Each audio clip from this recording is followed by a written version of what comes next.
Mississippi is breaking new ground for business at a historic pace. Amazon, XAI, Toyota, Milwaukee Tool, and GE Aerospace have all tapped into our deep talent pool, prime geographic location, and welcoming communities. This is bigger than megasites. Mississippi offers a thriving business ecosystem with affordability, greater collaboration with energy partners, and record-breaking speed to market. Looking to expand? Break new ground at mississippi.org. Mental performance coaching, is it something that can benefit us? My thought is yes, almost all of us can benefit from some level of mental performance coaching. We are hearing athletes talk about it, college level, professional level athletes, and how it's taking them to the next level, giving them that extra edge. So what can we learn from this? What can we learn from what athletes and beyond, how the tools and the strategies that apply to their game? How can we take these and truly excel in our own lives? Yay Networks. A quick note before we dive into today's podcast. If you like what you hear, I would love for you to subscribe to Fueled Wellness and Nutrition, wherever you download your podcast. It would also be incredible if you take a minute to rate and review this podcast.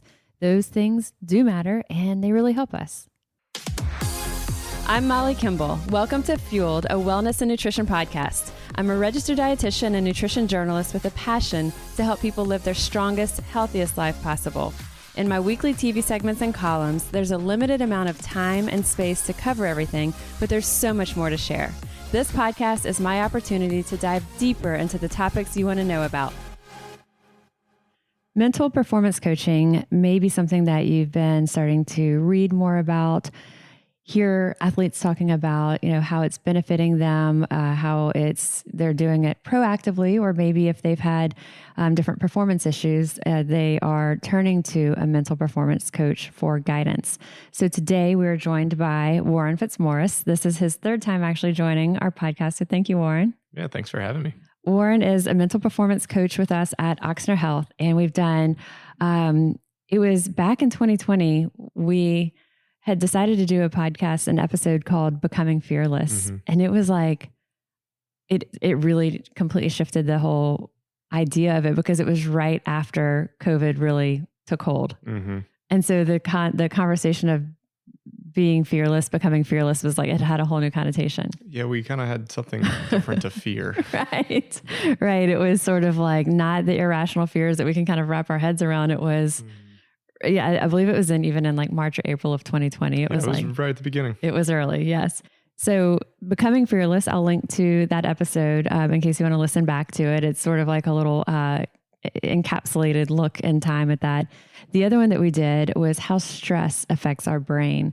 So I'll link to both of those. But I reached out to Warren to join me for the third time on the podcast for this particular episode about mental performance coaching. So Warren, I was watching the LSU baseball team as they, were working their way up through the ranks and ultimately ended up winning the national title.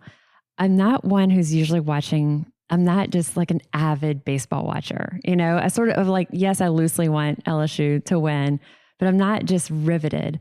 But with the LSU baseball team, they had such interesting personalities out there on the field. There was just so much happening that I couldn't take my eyes off of it. Like Brad met some friends one night to watch it, like off site away from our house. And I still turned it on and watched it.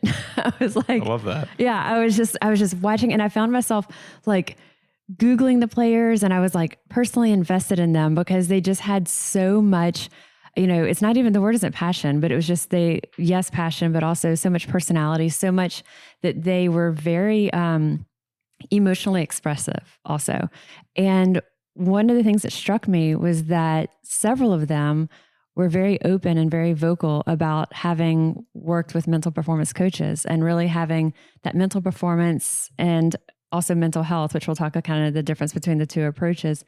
But that was something that they were very open about. It wasn't something they were doing kind of on the side, or they were very willing to share it. And I appreciated that. And I think it's something it's good for our culture to be aware of. So anyway, I wanted to get that was sort of the catalyst for my outreach to you. Well, that's such a fun topic for me because I'm a huge fan. And so I was invested in it and I was already watching. And And then all the stories come out, which are just really fun to it help you get invested in the team. So you had those 3 players, right? It was Beloso who talked, I think, and when some of it was I heard or read interviews with them, some of it is the announcer sharing these things. But yeah, tell us kind of the rundown on that, kind of your awareness of it. Yeah, so 3 of them that made it known that they were spending time with the mental health, mental performance services they have on campus. Cade Beloso, Gavin Dugas, Trey Morgan. 2 of them are from here. Cade and Trey are from New Orleans. And I think Cade's story got the most views to it. So he's on the team. He's been there through 2 coaches. The new coach arrives. And he's really excited to see what he can do. And it's opening day. And Cade's leading the pregame huddle. And he tears his ACL just jumping. Kind of one of those freak accidents. And so he's out for the whole year. And so he went through what I get to work with a lot of, and that's the hardships of therapy and going through that injury. And it's not just a physical challenge, it's a mental challenge because he's not playing his sport. He's away from the team. His identity. And that's exactly what he needed help with, was that he identified as an athlete and always had it. And then all of a sudden it gets taken away from him by something he can't control. And that's what he worked with. At least that's what he says he worked with on with his mental performance coach, whoever that was for him. And it helped him look at his identity as not just a baseball player, but it's not that important if I strike out. I have more things on my mind that are more important, so that when I get to go play a game, I'm relaxed, I'm comfortable, and I don't take it too seriously. I'm in it for the enjoyment of it versus it. Like if there's a loss, it's going to define every aspect. So Cade Beloso being one, you mentioned from New Orleans, the other Trey Morgan. Yeah, I don't think Trey's story was as publicized as Cade, but he too battled injuries. He battled position changes this year. All these guys go through challenges that we think they don't go through just because if they're super talented physically, we don't think that, or we think they are super talented mentally as well. But they work really hard on their physical skills, and it's probably just as important that they work as hard on their mental skills. And you and I were talking before we started recording for this just now.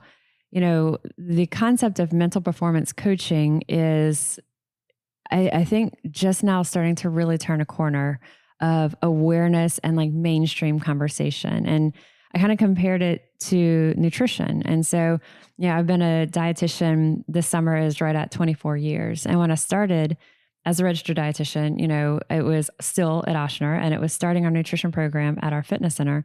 And I remember, other dietitians in the area who worked in, inpatient settings in the hospital or maybe in a food service space. I remember showing up to my first local dietetic association meeting, and I'm so excited. Like, we're starting the nutrition program at this gym, and they said, "But are you really a dietitian?" And it was looking at me with like this kind of suspicious eye, like, "But no, are you a registered dietitian?" And I was like, "No, are you just calling yourself a nutritionist?" Mm-hmm. And because it was such an odd thing at the time to have a full-time dietitian in a fitness center environment versus the other traditional spaces. And so I think a lot of people, when they think about mental benefits, you think psychology or psychiatry and those types of specialists is who you would go to. Whereas mental performance coaching, it's sort of quietly been there and gaining momentum. And then because of players like this that you're talking about being more vocal, I think it's really athletes who are bringing it to the surface. But then there's so much that we as lay people can still learn from that. Mm-hmm. Yeah, I mean, you're hitting the nail on the head. There's a stigma, right? That if you have to go see a psychologist or psychiatrist or a counselor or a mental health professional, that you're broken, something's wrong with you. And that stigma is what keeps people from going.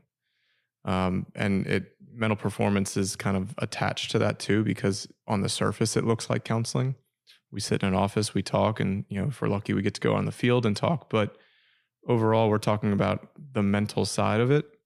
And there's a stigma that we're fighting, that working with someone like me, means that you're broken and you need fixing. And it's just not true. And, a lot of my athletes don't realize that until they get in the office and you can see the shoulders relax. Right. And when we start talking sport and how you think in that sport. Especially if their coach said, I want you to go see the mental performance coach, they're kind of like trudging their way to you. It's like punishment. And they're like, wait a second. Because it is sort of that combination of counseling and support and coaching kind of all rolled in.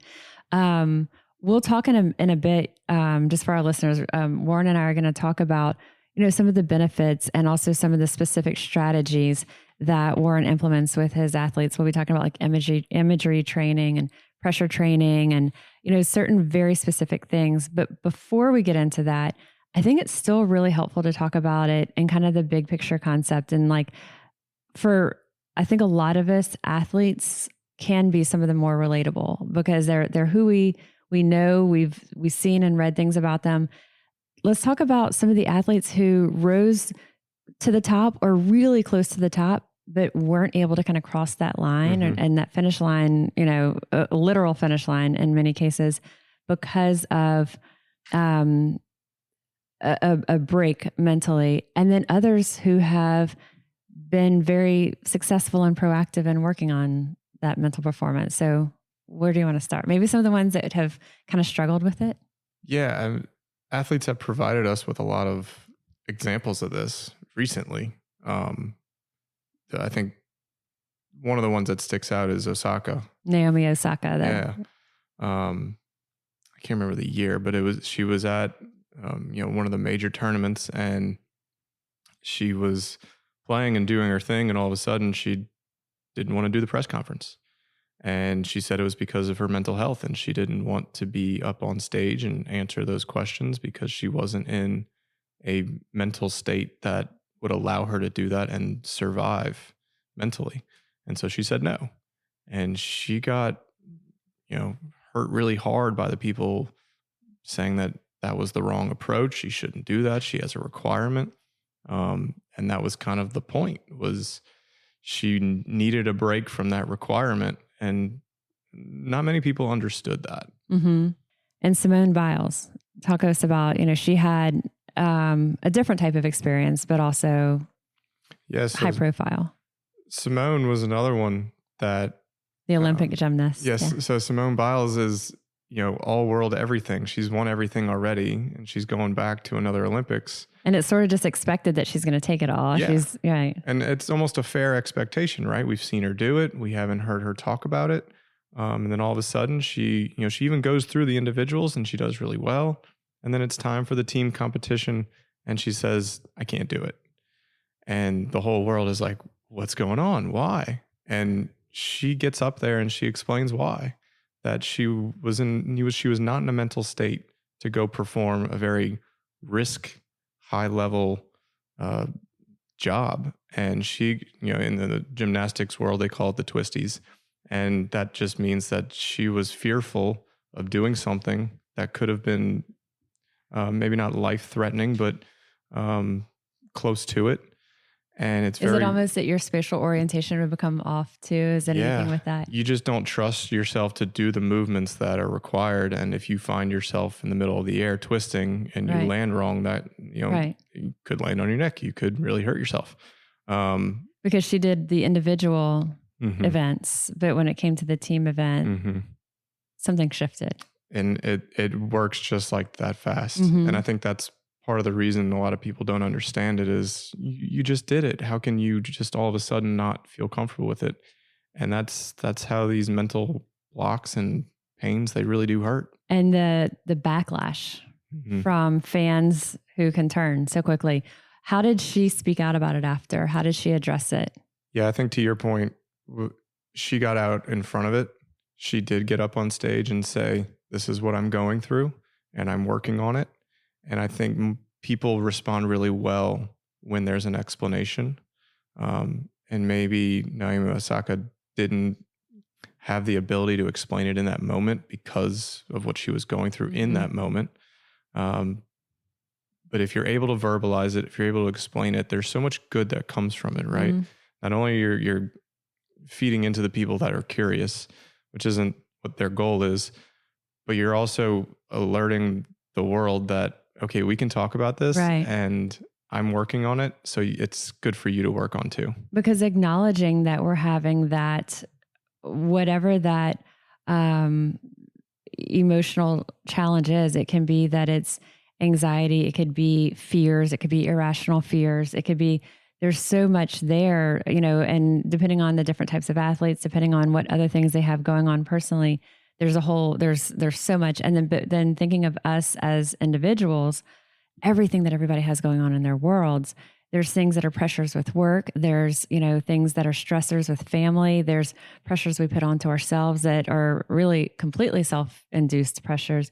But all of that can be really hard to tease out what it is. And I found that, if I'm in a situation where I'm feeling that way, I do try to express it first, because I think either I may come across as short or, maybe snippy, and I certainly don't want that. And so I want to acknowledge maybe how I'm feeling if that were to happen, or sometimes if I'm given a presentation and I am just short of a full-on panic attack, I'll say it.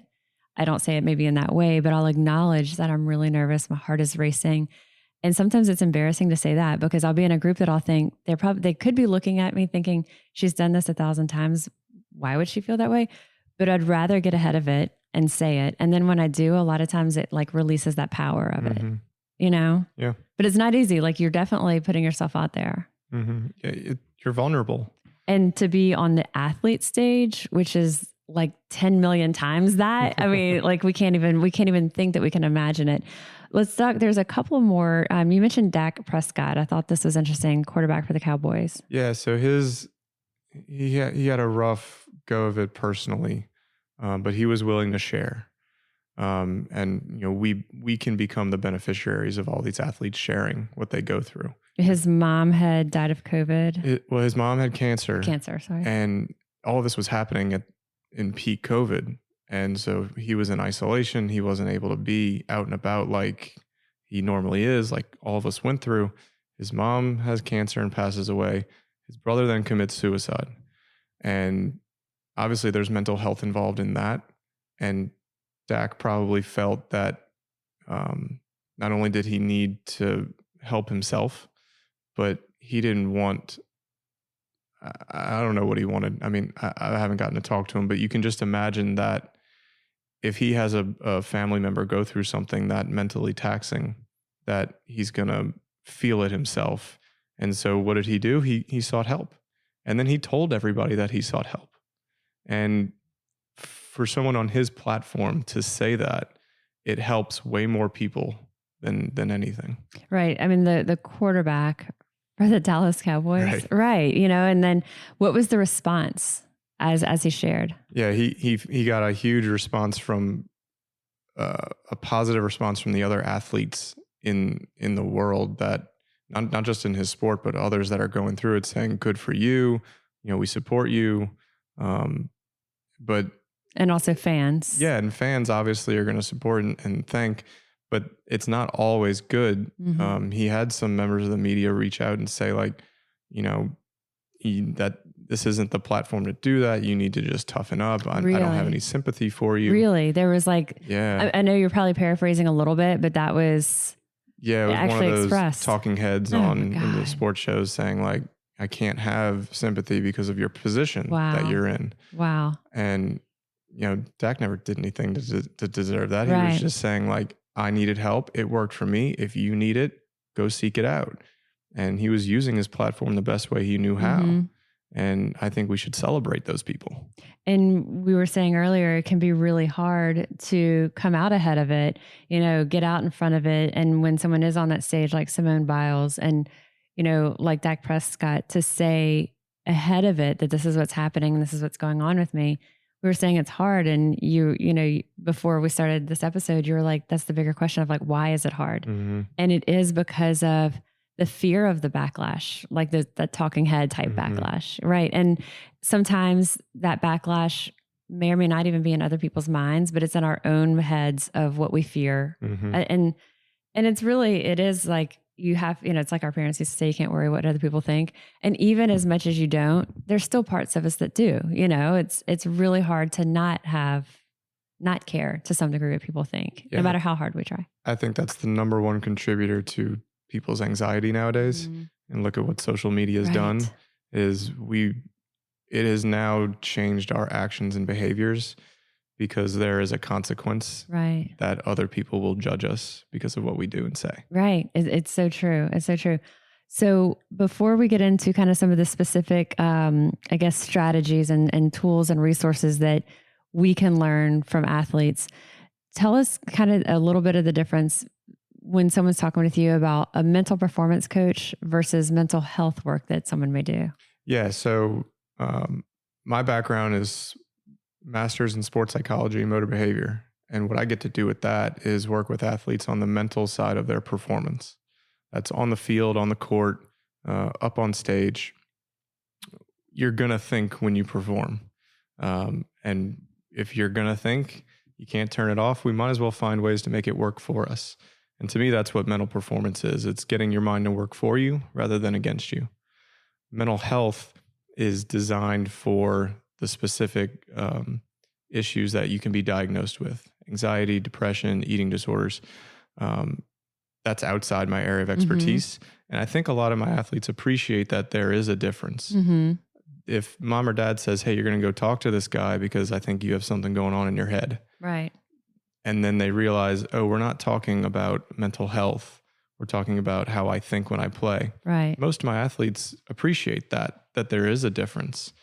But I do have a lot of athletes that double dip, and they'll come see me for the mental performance side, but they also have mental health things that they're working on as well. Because it may be one of the first, or if not only, safe spaces that they had someone they trusted to share these things with. Mm-hmm. One of my first athletes was a swimmer who had general anxiety, knew it, was on medication, was talking to somebody about it. And he said, it helped me with going to school, taking tests, helped me everywhere except in the pool.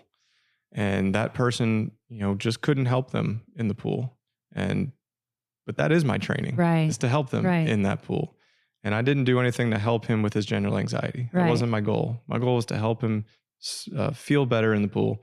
And, I'm sensitive to everything that they have going on. I'm not going to treat them for it, but we do get to acknowledge it and then work through it with a lot of the similar tools. You also mentioned earlier about a golfer, maybe with OCD or was concerned that he had it. So one of my golfers who I've been working with for a long time, he's made a lot of good strides on the course. And then he just kind of had the realization, he's like, hey, I think I have OCD. And I said, okay, tell me about it. And he said a lot of things that do lend to OCD tendencies. And so I do recommend to him, like, okay, maybe it's time to go see a counselor or a psychologist. But that doesn't mean I'm going to stop working with him. Was there a resistance on his part or? No. Okay. And I do think that him working with me for so long allows him to be open to it. Right. Right. I think, there is a lot of kind of the old school mentality that, going to a therapist or behavioral counselor, a psychologist, that it is a sign of weakness. And there's, I think a lot of people can think back to, it may be a parent or a grandparent, and they can kind of think, how would they have responded to that? Just kind of the stereotypical, like what we would think of as like an old school mentality for it.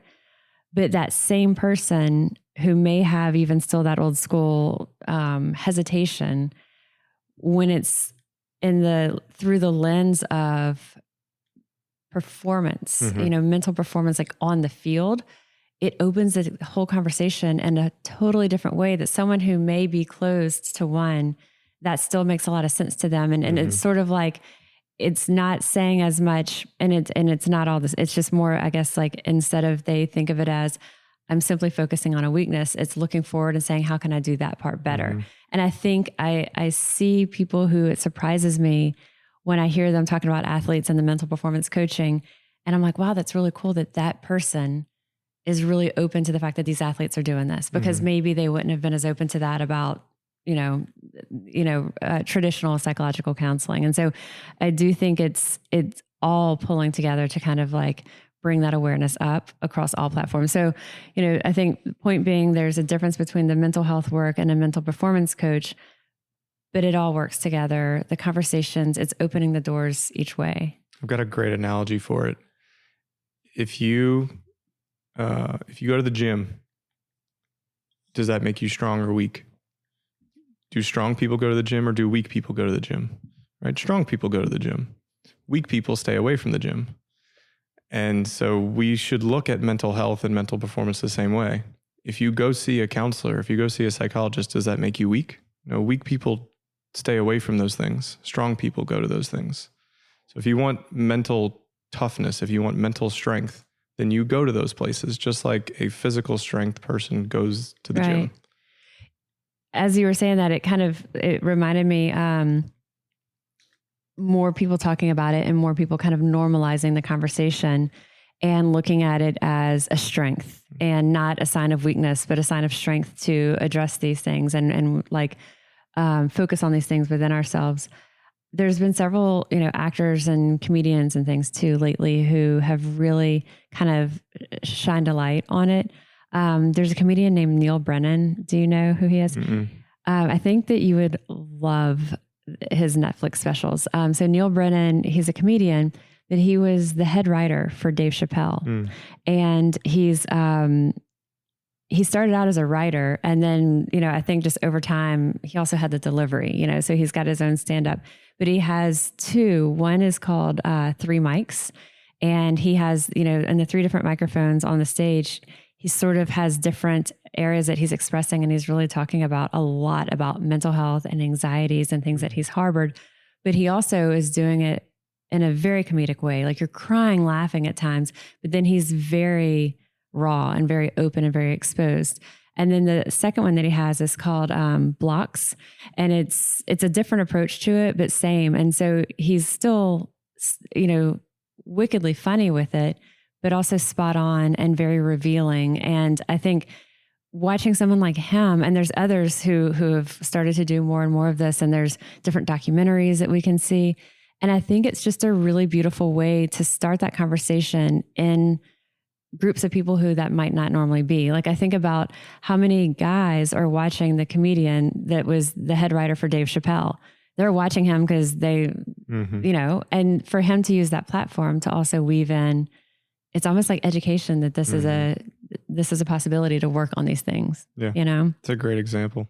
It's very different spaces. So, with mental performance, what are some of the things that, like, us as everyday people can kind of take, that strategies that you use with athletes that we could start to also implement for ourselves? Yeah. So when I think about the bigger topics, right, and these are the ones that I typically give talks on to large groups or teams.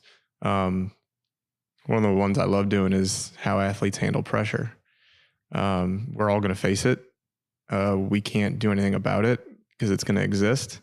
It's about how we view it, and it's about how we manage it. And so in the pressure discussion, some of the analogies are pressures like fire. You can either look at it like it's going to burn your house down, or it's going to keep you warm. It's how you look at it. Pressure can either make a diamond or burst your pipe. It's how you look at it. And so we get to choose how we look at it. We don't get to choose that pressure is present, but we do get to choose that we look at it, or how we look at it. And so what I do with, whether the athlete's in person one-on-one or it's a large group, the first thing we need to do is figure out our symptoms of pressure. Am I a sweaty palm person? Am I a butterfly in the stomach person? Am I high heart rate? Do I get lethargic? What are my symptoms? What are your symptoms? So I'm the heat that comes rushing to your head. Yeah. I'll feel that. A lot of fidgety hands. Yeah. Those are my symptoms of pressure. When I feel those, I can now work with it. I'm not trying to get rid of it. I'm trying to understand that I have it so that now I can make a change if I want to. Mine is sweat. Yeah. The sweat kicks in, and high heart rate. Mm-hmm. And then sometimes the hands start doing weird things if I'm like really, really anxious, but definitely sweat, high heart rate. If you see the hands going, something serious is going on. So there's a concept called pressure training. and putting athletes through different types of, I guess, scenarios, or what does that look like for pressure training? Yeah. So athletes especially know that they're going to face pressure situations. And so if we want to be good at them, or if we want to play well during them, then we need to practice in those situations too. You hear about the football teams that blast music that, they make the practice environment crazy and chaotic. You can practice, putting things on the line at practice, not just, hitting the ball over the net, but putting it to a certain spot so many number of times and then giving yourself a reward. I remember in the movie, is it King Williams, Serena's dad? King Richard. King Richard.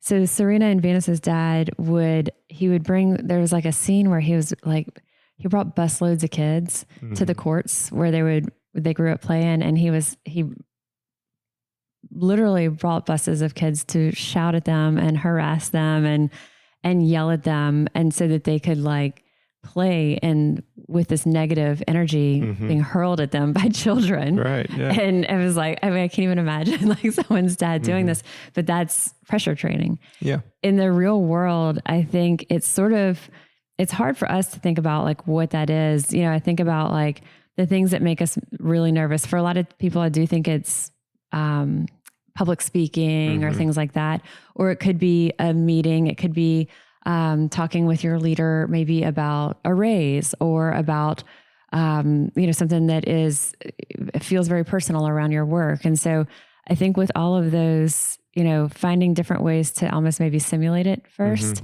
which is sort of what that pressure training is. It's putting yourself into a situation and maybe having someone that you feel comfortable with and they play devil's advocate with it, or they push back, or they ask hard questions if you're, planning a presentation. Yeah, I had one. I knew I was giving a talk to a room full of coaches, and I knew it was going to be one of those audio video ones, PowerPoint. And I really wanted to have this video play to kind of ice break it and create some laughter. And I had it all set up. I was practicing in my office, doing all the things. And I had a thought to myself, what if the video doesn't play? Of course, what am I going to do? Right.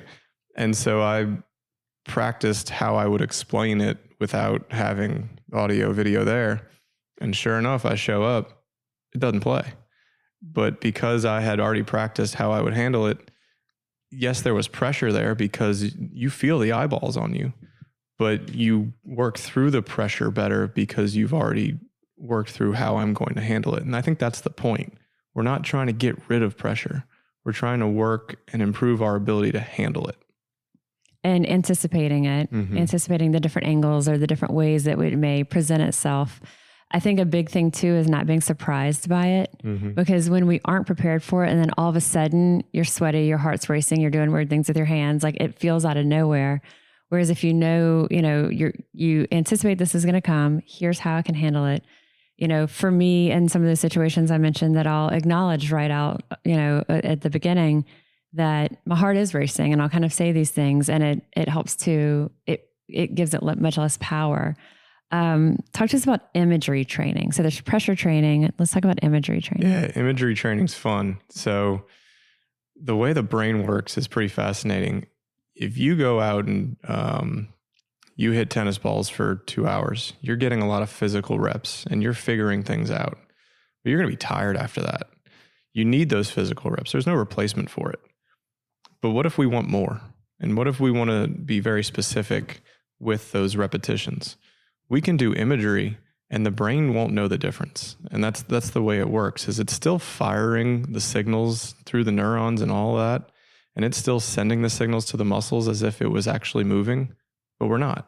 And we're not exerting any more energy, and we're not overtaxing our system. But we are getting the mental and physical rep of what it would be like in that moment. And so with imagery, the important parts are making it clear, making it vivid, and using all the senses. The more senses we use, the more the brain thinks it's really happening. And it's almost like you've been there and done that. And then it kind of goes in with the pressure thing. I've practiced it. I've prepared for it. I've anticipated it. Now I'm just doing something that I've prepared for. one of the examples that I read about, there's a great New York Times article that I'm going to also link to in our episode notes, but it was a mental performance coach who worked with the women's Olympic hockey team, and she would have them put on their uniforms, hold their stick, go into the rink and like have the smell, have the sound and all that around them, but they weren't actually moving, and they were doing sort of the imagery. So if you were going to think about using the tennis, I guess, as an example, is the person even moving their hand or moving their, as the way that they're thinking about like, okay, get the racket back fast or drop it first, then come through, or are they not even moving at all? It could be both. Okay. And it could be like limited, like mini movements, Yeah. sort of like when you see someone practicing a dance, but they're doing it in like a real small space. Right. Yeah. It's a really good tool because you don't have to be in the formal venue of practice. You don't have to sweat as hard. You don't have to work as hard. Hopefully you're already doing that. This is the extra. And you can... Yeah, that's a good point. This is not instead of. You don't get to just think it and then you're going to be a good, if only, right? Right. But this is the extra. Yeah. It's that extra edge. And it can be very specific. What if you don't get the reps that you wanted in practice, the specific scenarios? You can use imagery to get that. Coaches create a practice plan, but you don't get to everything. And if you know, like, okay, I'm facing this pitcher and he throws this stuff, and I want to be prepared for it, I can use imagery to create what it looks like coming out of his hand, how I'm going to respond to it, what environment am I in, are the stands packed, all the noises, and we can even involve pressure, and we can involve all these senses that oftentimes are hard to recreate in practice. And that's the biggest benefit, is we can be so creative with our imagery that it's limitless, and the benefits are just incredible for when you actually get in that moment. Is there a difference between if you read about like internal imagery and external imagery? Not that I know Do we need of. to not break it down that much? I had read one where it was almost like, but I kind of had a hard time really thinking of the difference of kind of doing the visualization like you talked about versus as if you were outside of yourself watching yourself perform? Yeah, so the research for it says there's no difference between first person or third person viewing. It's whatever the athlete or the person that's prefers. Interesting. Yeah. I think I would prefer first person because it's like you actually doing it versus outside of yourself watching. Yeah, a lot of times I'll guide my athlete through an imagery, but I don't tell them which one to do. I ask them afterwards, and then I get to share with them that there's no wrong answer. Which is it more often, or is it down the line? 50, I think it's pretty split. Yeah, that's really interesting. Okay, what are some of the techniques? So pressure training, imagery training. So a lot of the things that I end up talking about with my athletes revolves around confidence, and it seems to be at the heart of a lot of things. And so when I talk to my athletes about confidence, first it's all about getting them to understand that they can control it, and that it's about where they place their attention in order to be confident. And once they understand that, like, oh, I can control my confidence just based on how I think, now it's, okay, let's create a tool based on your strengths. We have to do strength awareness training. I have to know what they are, and they have to know what they are to create a foundation of confidence. If we don't know what we're good at, how can we be confident, especially in moments where it challenges what we're good at? And so once we have those things lined up, now we can create tools from them. And the final thing I love doing with them, and if any of our listeners want to grab pen and paper and do this, is a confidence flow. And so how most people think confidence works, right? I think we have a lot of Saints fans listening. What happens when the Saints fans score a touchdown? What do? We raise our hands, we scream, we yell. The players probably do some of it. Why do they do that? Well, they do it because, we just scored, and we're confident that we can do it again and again and again. That's when we're most confident. And it came after success. And that's when most people feel confident, is after we do something right or good. And that's that formula. So if you have your pen and paper, you write S, arrow, C. That's how most people think confidence goes. Success leads to confidence. But can we control our success? Not totally. We can't totally control it. We can't just walk out on the field and say, I score. And so we don't want to put all of our energy and attention on having success because we can't control it. So we should be putting our energy and attention on the confidence because we can control it. So if we go into a moment believing and focusing on the confident part, then the success is more likely to happen. And once it does, we'll ride that train of C arrow S, arrow C arrow S, right? Then we'll get on that train and we just ride it. But let's be proactive and let's make confidence happen first. There's a book called The Happiness Advantage. Have you read it? Yeah, I did. The premise being a lot of people, and in a similar way, I think we can also relate to it, is people think, if I'm successful, I'll be happy. But a lot of the research, just like what you're saying exactly as this is, we don't necessarily have the control to be successful. But what we're seeing is that happy people, it breeds success. Happy people are more successful, and our choice in how we're handling the situation that we're dealt, not always, but hopefully often, that can be to some degree in our control. And so the same thing with confidence, with happiness, it's that attitude or that energy that we're taking into it is what we can control. The success is much further out of our control. And if we're only hinging our behaviors on that, we can have a much higher failure rate. That final part is huge too, that our confidence should never be rooted in things that we can't control, like results. If our confidence is based on our performance and the results of that, then when we don't do well, we start to question our strengths and our skills. So if I strike out 5 times and now I think I'm a bad baseball player, but really I still have all the skills to go out there and hit.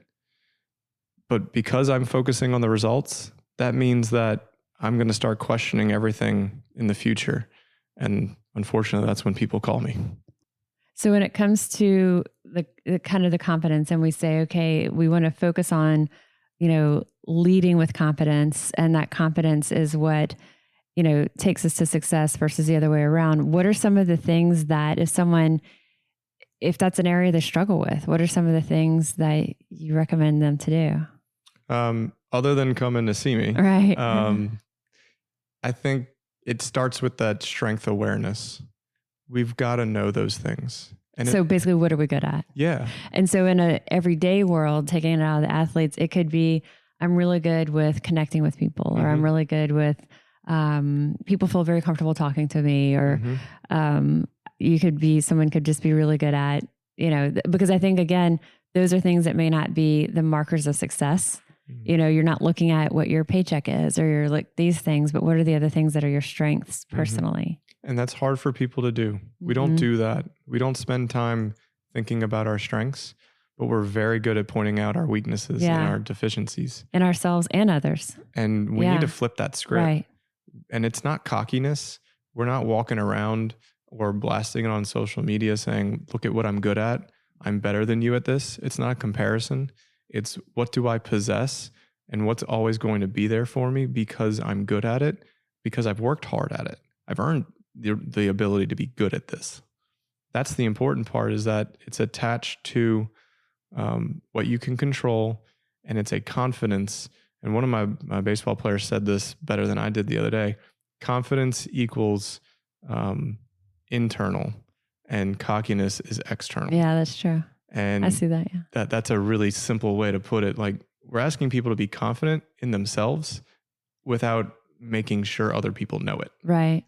What are some of the things that maybe are areas of confidence that people who struggle with this can ultimately kind of land on, that might help people think of it? Like, I think, again, someone may say, well, what am I really good at? And so many times those things are measurables, like, well, I'm not really good at math, or I'm not good at this, or like, I can't, I'm not good at painting. But then again, the things like social connections or other things like that, like, what are some of the other things that might be like kind of underlying that people could be really strong at that they're not giving themselves credit for? Yeah, that's a really good question. And I think because people don't spend a lot of time on this, people benefit from doing this exercise with others, right? Right. And so if you're not sure, go ask somebody you really trust. If it's a parent, great. If it's a coach, great. If it's a friend, hey, what am I good at? What do you think I'm good at? And then not typical success markers necessarily either. Yeah. Personality things. Right. Like, am I a good friend? Am I a good secret keeper? Yeah. Am I punctual? Am I, right. Do I keep secrets well? Yeah. Those things that other people value, they value them for a reason. And maybe I am good at them, and maybe I can use that to my advantage, and that just gets the ball rolling, I think. Yeah, I think that's, I think it can be really helpful for someone who's lacking in confidence, because we hear, well, we need to have confidence, but when we don't have it, and we don't maybe have other people in our lives who are helping to generate that and helping to support that in ourselves, I think that's one of the hardest barriers. I remember in high school, this is like so silly. I don't know that I've ever said this. I feel like maybe I did tell you one time, but in high school, you think like the world's going to crash around you any minute. Everything feels like, it's way bigger than it is. And I remember having so many insecurities. It was actually probably more middle school, so many insecurities. There was just different things that were like, we didn't have a lot of the same, access to a lot of the same things that other people at school did. And there was, criticism or comments, just, they're just like mean things that kids do whenever they're 12, 13, 14. And I remember feeling very insecure. And somewhere along the lines, I think my dad was always real big and still is real big into like reading positive, kind of positive content in the morning and at night. And one of the things was, when you do feel that way and you do feel like very low in confidence, to smile, even if you did it. And that's the silliest thing. But even if you didn't feel confident or you didn't feel happy, just doing that, one, it kind of made yourself feel that way. But it was also, even if it like literally, I remember being like 13 years old and plastering a smile a little bit because I didn't feel that way. Like I just wanted to like crawl into a hole. But then what it also generates in return is people's response to a smile is so different than like the angst that may have been otherwise there. And that's such a silly, small thing. And I don't even know if that's relevant to the conversation we're talking about. It is. I mean, it all revolves around confidence. And I'll try to be quick with this, but there's a Harvard study that they looked at people who doing job interviews, and the control group was they didn't do anything with them. And then the experiment group, they had them do power posing. And, walk around, be big, spread out, and smile in the bathroom and all that stuff. And the people that did those things were more likely to be hired. Okay, thank you. That validates a lot of that embarrassing story I just shared. Yeah.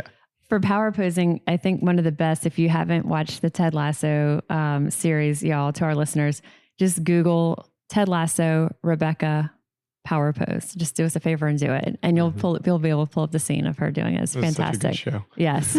And now when I think of power pose, it was everything about that. So do us a favor and watch that. Even if you saw Ted Lasso, still pull it up again. It's just a good little reminder of that. But yeah, that is, I guess, my 13-year-old version of that was I felt horrible. I felt very low confidence, but I'm going to at least pretend it for as much as I can. And then, and the idea too was, it's not going to hurt. Right. It's not going to make it worse for sure. So the pressure training, the imagery training, the confidence, the positive self-talk, I kind of think goes into the confidence that we talked about. And then I think lastly, let's talk about mindfulness. This is one of those things that we have been hearing this for the past few years a lot. I think mindfulness, especially through COVID, and there's definitely been more of an awareness of it, but it's almost to the point where we hear that the term, but it's so thrown around, but without a lot of guidance sometimes for people on how to use it if they're not already in that space. Yeah, it's definitely gained a lot of traction, which I think is a good thing.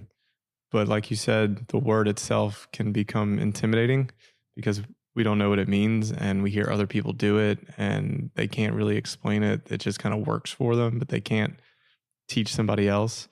And when I talk to my athletes about it, I try to avoid the word. Yeah. Because I think the better explanation for it is present focus. Okay. And it just, that seems less intimidating to me. And I think my athletes respond better. It doesn't seem as soft, I guess. Mm-hmm. And it's not a soft skill or anything like that. It's not a thing to avoid. It's less woo-woo. Yeah, I guess so. It's like, I know how to focus, and I'm going to focus right now on the present. Yeah. I think athletes respond better to the word focus. And that's all it is. It's being able to be present in this moment and having control over what you're paying attention to. And so that present focus also means our faces out of the phones. It's things that are put to the side. So you are just in, if the person's who's in front of you, the person that you're talking to, whoever's, talking to you, that you're, giving them that full attention. It can be while someone is eating a meal, that they don't have other distractions. They're focusing on the enjoyment of these foods in front of them. Any of these different areas, it's,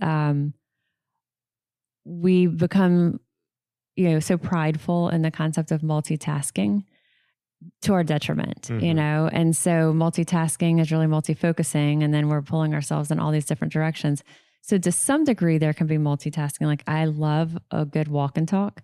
Like, I'm all about a walk and talk, but walking is very automated. I don't have to think about walking, and then I can talk to a friend, with me in person, or a friend afar and with AirPods comes on that walk with me. But I'm not having to think about walking. Right. Whereas when you're replying to emails and that person's standing in your doorway, you can't reply to that email and also be listening to what someone is saying to you. It's one or the other. Yeah, I think we need to be intentional with what our one focus is. Yeah. There are a lot of things out there that are mindless that we do every day. Walking, brushing your teeth, taking a shower, putting the dishes away, folding clothes. Those are mindless activities. You don't have to focus on the movements in order to do them well.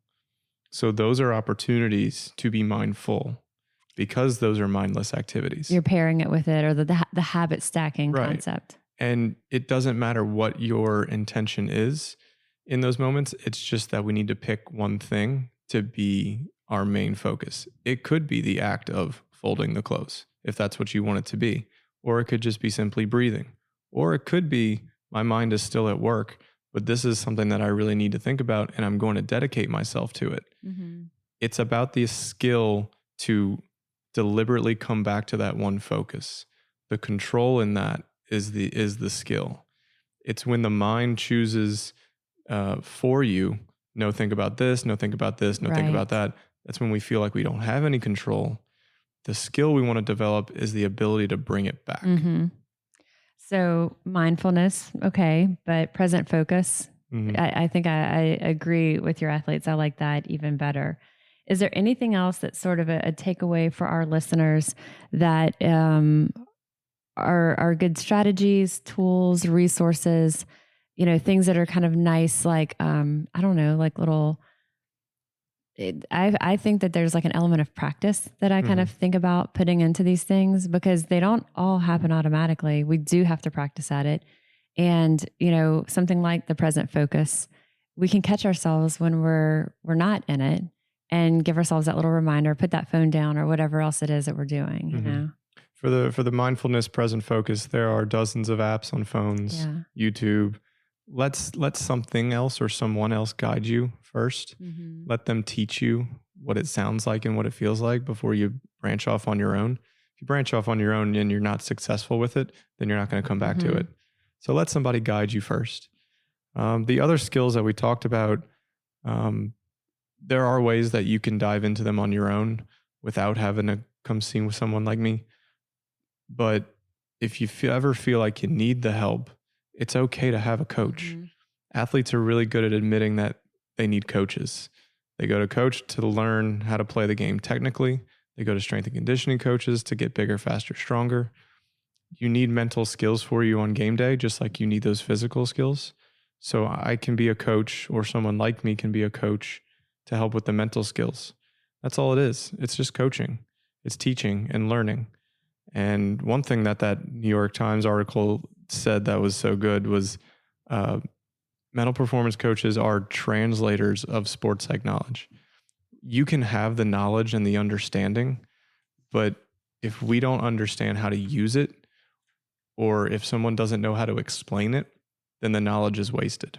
If someone's looking to work with a mental performance coach, and also, or you specifically, well, let's start with you specifically. Are you able to see people from around Louisiana, outside of Louisiana? Like, what are the boundaries? Yeah, in person's always preferable, right? It's more personal, and it's just a better relationship if it's in person.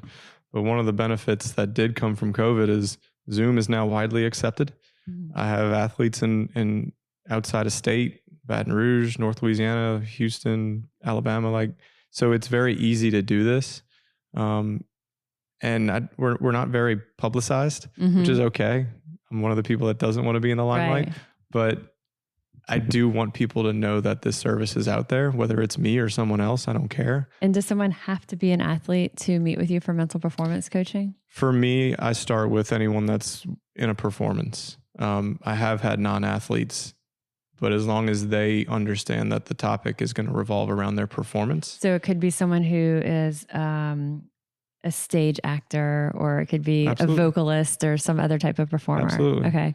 So it's because also we want to separate it from the mental health work of the anxiety, depression, the OCD that you mentioned, this is performance based, and whatever that performance is, yours is largely athletes, but it could be.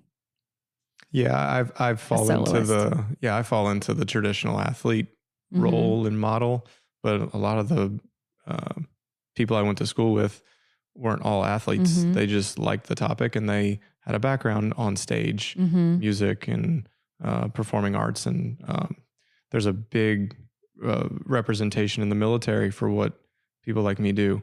And so, yeah, every avenue is a performance if we view it correctly.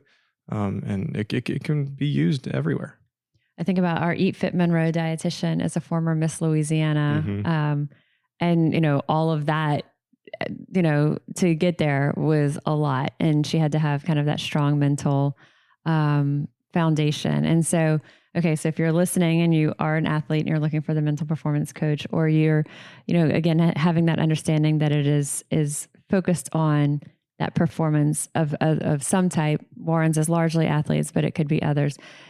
Does someone email you? Is there a link that we can put into our episode notes? Yeah, right now the best way to get in touch with me is email. Okay. Can you say it? And then we'll also put it in the notes. Yeah, so my full name, warren.fitzmorris@ochsner.org. We can make sure that my phone number's on there if people prefer that. Yeah. But email's the best. I can send you information sheets that further explain things. And so you're not limited to just Louisiana. You can see people from all over. Yeah. So because I'm coaching and I'm not medical service, insurance isn't going to get involved. So my reach is unlimited. Nice. But it is, cash-based. Right. Self-pay there. And if someone, so we'll put your contact information. You also have information that you can send. Is there like a website or an organization that you would recommend for people, like if they just want to know more about mental performance coaching or learn more about it as a career or anything like that? There's a professional organization out there called ASP, AASP. Okay. And they try to collect people like me to advertise and explain the service and kind of work on the stigma a little bit. No, we'll put a link to that as well. I think that we covered it. We both have a bunch of notes in front of us, so we're kind of like flipping through to make sure that we covered all. I think ending on like one lighter note, one of the things that we've talked about, this New York Times article, we'll link to this for y'all. One of the things that I think is kind of a nice thing to like leave you and I and our listeners with, that was one last tool or strategy, was kind of loosening up or adding a levity to things. And so is there something that you do with that some of the examples that I was reading was like having someone either do something that like felt silly or something that made them laugh, something that was putting them in a lighter mindset before that pressure situation? Yeah. I think a lot of the tools that I use or to help create with the athlete, they don't have to be serious or technical. Sometimes they are, because that's what they want to focus on. But some of the most creative things that I've ever not created myself, but created with the athlete are silly. Mm-hmm. I had one football player that he was really into like the Marvel superheroes and all those things. He had everything in his room, and we used his the mascot on the team as the reminder of his strengths. And that's kind of silly, right? Just to look up at the scoreboard and see a little mascot, or to look on the sideline. So that is silly, and it kind of makes you smile a little bit, but then it also brings you back into what performance mindset do I want to be in? And it's all kind of ties into those pressures are there. The pressures are going to be there. How are we going to handle them? What's our mindset going to be? And kind of like you were talking about Beloso at the very beginning, Cade Beloso, the LSU baseball player, realizing that, you know, kind of with that mental performance coaching, that even though he had to sit out for a while, his whole identity wasn't around baseball. And even if we're about to be in a real high pressure situation, regardless of what the outcome is, things go on, and things are bigger than that, hopefully. And I still possess the things that are important. Right. Those things that we're good at. Yeah. Right. All of that. And so remembering as much as we can to include that levity, that yes, there's things that are incredibly serious and we need to take things very seriously, but hopefully we don't have to take ourselves so seriously also. Yeah. There was on the other side of that LSU run that they went on, one of those Wake Forest games, the player called time at plate, brought his coach over and said, "Hey man, I'm nervous. Talk to me." And the coach made him laugh. We don't know what they said. It was a private conversation, but you could see the levity in their body language. He comes up to on the next pitch, he gets a hit. Wake Forest wins that game. Right. And so there's a lot of reason and evidence to use that, because now our mindset isn't on the pressure. It's on just allowing my ability to do what it does. What we've already trained ourselves and spent so much time working on, whether it's in that athlete situation or work situation, a school situation, you know, we've worked so hard to get ourselves to that level, trusting that we can have the follow through, not taking it so seriously and coming in with that bit of levity. This has been really fun. I'm going to be thinking of like our next topic to get you back for a fourth round on here. Thank you so much for spending the time with us, Warren. Yeah, absolutely. Thanks. A tremendous thank you to Warren for joining us today.